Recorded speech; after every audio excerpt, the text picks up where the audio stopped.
Physical or verbal abuse is easy to recognize because you can see it or hear it. However, emotional manipulation tactics aren't always obvious.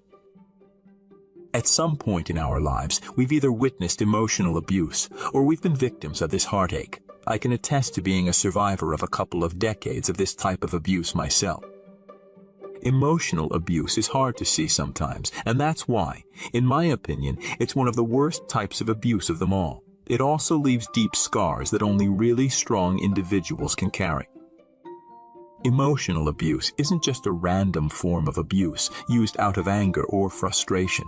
Not to excuse physical violence or verbal assault, but emotional abuse is sometimes planned and perfected before use. It sounds kind of evil, doesn't it? Well, in some cases it is. In other cases, it comes from a long pattern of abusive behavior through generations. This is why we need to recognize tactics used by emotional abusers to manipulate people, and we need to put a stop to these subtle attacks. Here are 8 emotional manipulation tactics you need to know. Number 1. Getting close, fast. Individuals who use emotional manipulation tactics tend to act as though they are falling in love with you fast. If it's not an intimate relationship, they may try to convince you that they are your best friend after only knowing you a short time. So how does this become abusive? Well, what happens is they tell you a few really deep things about themselves and act as if no one else knows this about them. Then they use these secrets to coax information from you. Are you still wondering how this leads to manipulation? Here's the thing. What they tell you isn't all that secret, but your secrets are. They use these things that you tell them to manipulate you, while the things they tell you, many other people already know. You see, it was a trick. Now they have ammo against you. Number 2. Twisting facts. Emotional manipulators are experts at twisting facts. If they don't straight out lie, they will exaggerate, say you said what they said, or simply pretend they never heard you say anything at all. They will lie in creative ways and push the agenda that something happened in a way that it did not. Twisting facts for this type of abuser is easy for them. They've been doing it most of their lives to get what they want and never be responsible. Number 3. The raised voice distraction. I am familiar with this one, but I only learned about it in the last couple of years. Until last year, I'd never seen a grown man throw a child, like tantrum when caught in the act. Not to give details, but he was using the raised voice distraction and intimidation tactic to get what he wanted. An apology when he should have been apologizing, when he should have been apologizing. You see, screaming or getting loud is shocking if you're not used to that sort of behavior in a discussion or confrontation. Emotional manipulators use this tactic when there is nothing else they can use. It took me a while to recognize what was happening.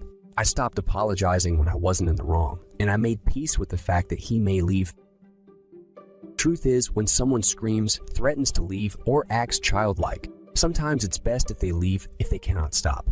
You have to come to terms with this because not only is raising the voice emotional abuse, it's also verbal abuse as well. Number 4. Rushing decision making. Okay, this may sound weird, but I also started to catch on to this one lately. Emotional manipulators, when they want to do something they know would upset you, will ask your opinion in a rushed environment. They will ask you questions as they are walking out the door, or by short text during a work break, or even ask right in the middle of an unrelated conversation. They assume you will just go along with whatever it is because you were caught off guard. Watch out for this seemingly innocent tactic, which is in fact emotional manipulation. It's irritating.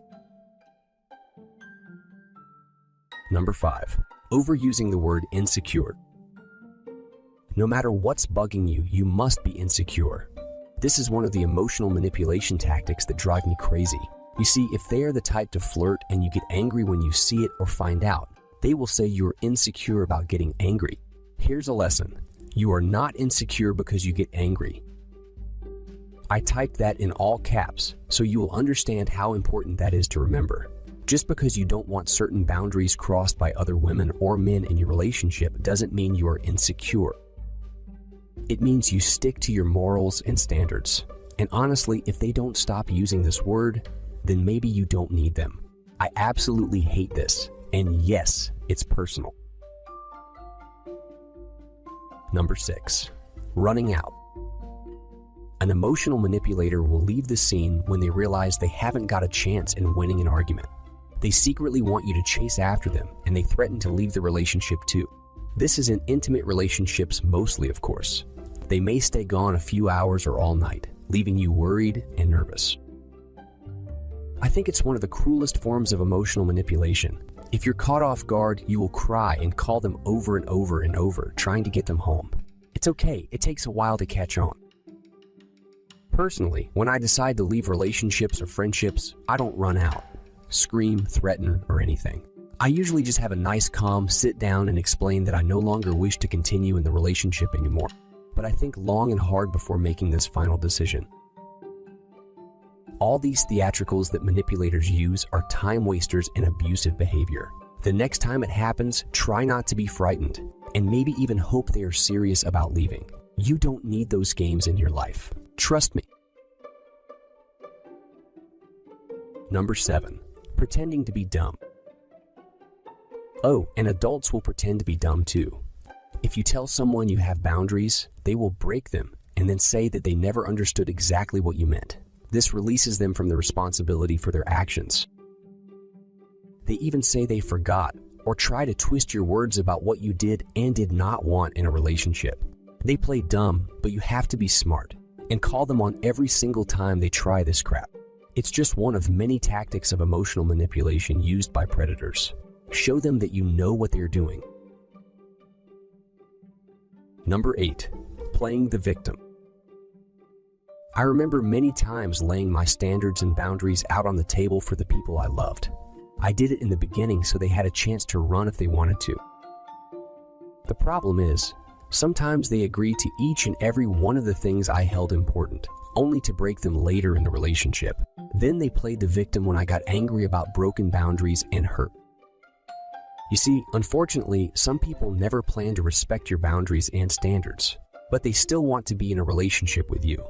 What they do is hope that they can change the way you believe. If you are entering a relationship, please be clear on what you want, and if you both are too different, then just walk away. Most people don't change unless they make the decision to do so on their own. If someone is playing victim to you, remind them of the standards and boundaries you set in the beginning and leave the door open for them if they wish to leave. That's it for this video. Please feel free to share your experiences in the comments below. Thank you for your time, and don't forget to like and subscribe to the channel to never miss future uploads. I see you in the next video for a happier, healthier mind.